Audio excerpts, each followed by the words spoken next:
Hey everyone, good morning, good evening to the www dot the internet world where many of us, or I would say the waking time of many of us is in the online media.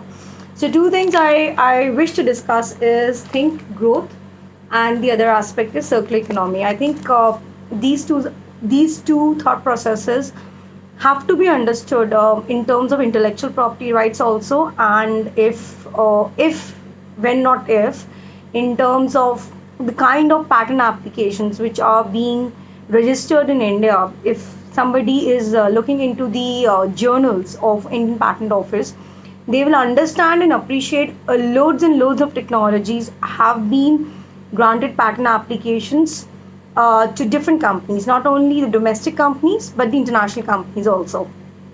So, first thing and foremost, we are going to talk about growth. What is growth per se? Growth is growing with the thought process, the intellectual mind, that this is the, I would say, the pointer you need to solve in terms of the SGD goals. For me, the SGD goals with which I resonate is goal number 17, because goal number 17 is one of the most important goals of United Nations. Sustainable Development Goal is all It's about 15 partnerships. hours. Now, these partnerships, in terms of patenting, how these partnerships work, I like to point out one pointer. The Indian government, or I would say the Indian stakeholders, they always get behind the big players stating that pay us this amount, pay us that amount, and that's like the number game. However, I believe, and what I have seen in past couple of months, I have been reviewing a lot of online videos stating what has been the verdict in so many aspects, which I thought could have been done in a better manner and would have been a win-win situation for the parties who are part of that board meeting. Coming back to the point here is there are a lot of intellectual property rights which are granted patents to the Indian entities. So when I talk about Indian entities, an Indian entity can be a government entity also. One such example would be, I'm going back to the experience I gained over the years. I think I'll go back to 2006, and I'd gone to Lucknow. That was a 5 day program on bioinformatics, and there IPR always is touch base. There's always one session on IPR and a very general session. The act was enacted this year. This happened, and blah blah blah.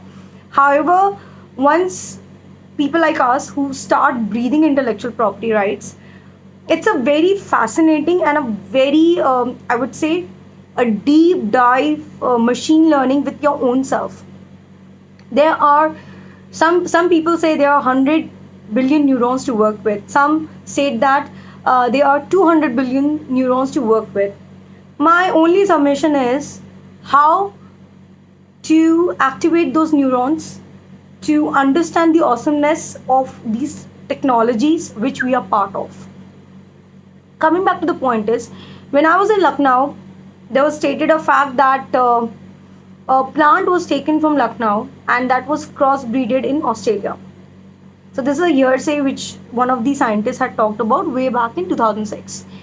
And it was stated that then suddenly one day a small check had come to India in lieu of the plant material which they had taken, stating that, thank you for providing the plant material and blah, blah, blah. Stating the fact we had given that biodiversity almost for free. However, the good thing would have been that some kind of licensing agreement should have been in place, just the way national biodiversity, they take an affidavit from us. When I'm representing my clients, I have represented few of the clients in which cases biodiversity law came into picture. So whatever would be the earning from the product when it comes to the market, we have to give a percentage back to the government. Now, why this is only applicable for the Indian entities? Why not for the foreign entities? See, we understand, if we see today's paper also, if I just go through the matrix of dollar today is 70 73.77. Euro is 86.33. Even if we get, a cent or 10 cent from the whole deal, the royalty part, if we are able to understand the royalty part and the consumers to whom this technology would be deployed, it's a win-win situation. Rather than, going to the thought process before the Supreme Court of India, stating that fact, this much crore of money needs to be pumped in because of this law has been breached. Why don't we, what I feel is, why Niti Aayog is not taking up these issues? Niti Aayog should take up issues where intellectual property rights should be at the forefront. The first thing is IPR. IPR, in terms of, I think and I echo with the thought processes that the Indian laws is a government of, so many acts. If we really want, retrospectively also, if we have given a technology to a company for 10 lakhs or 20 lakhs, we can obviously say, okay, getting those people on the table, sitting with them, asking them what has been their earning in these years in terms of the numbers. So when the audit happens, that is called as intellectual property audit. So when the audit happens, what happens is, in the audit, we can, if we put even 10 cent on every transaction they have made, and given that the thought process, if it is 1.3 billion population plus, even if half of the population has been a consumer, I think the Indian government is at a sweet spot where they can earn something from that deal. And given the current way of doing business, I think that's the need of the hour also. So when we talk about circular economy, in circular economy, trademark plays a very, very pivotal role. I won't say even important. I would say it's a matter of life and death in terms of trademark. Why I say so? If you hire a trademark firm for a very small amount, and yes, you get a trademark, be happy on that thought process. You can sleep on that thought process.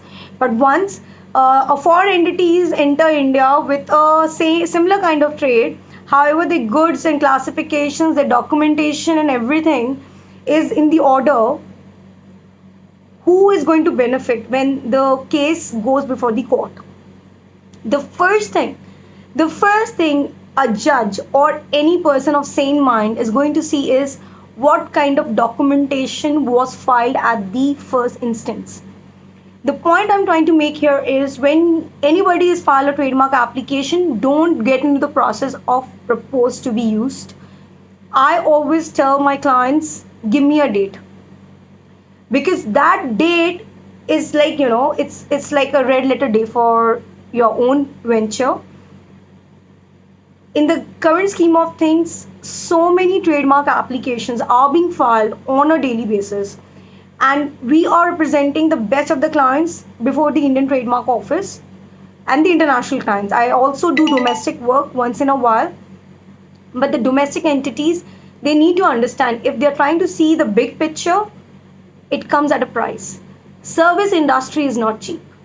I think it's a misnomer, and I believe each one of us is catering some part of the pie. The pie becomes bigger when we work in collaboration. And that is where blockchain comes into picture. Blockchain is all to do with looking ahead, looking at I would say, the magical things which can be created in the online world.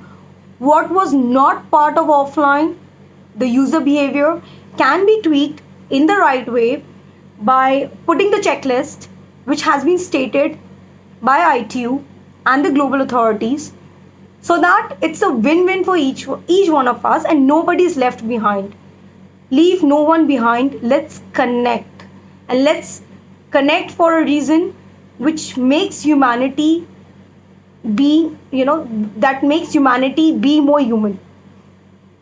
Thank you so much for watching out this video. Put your questions in the comment box below. Happy to assist. Thank you.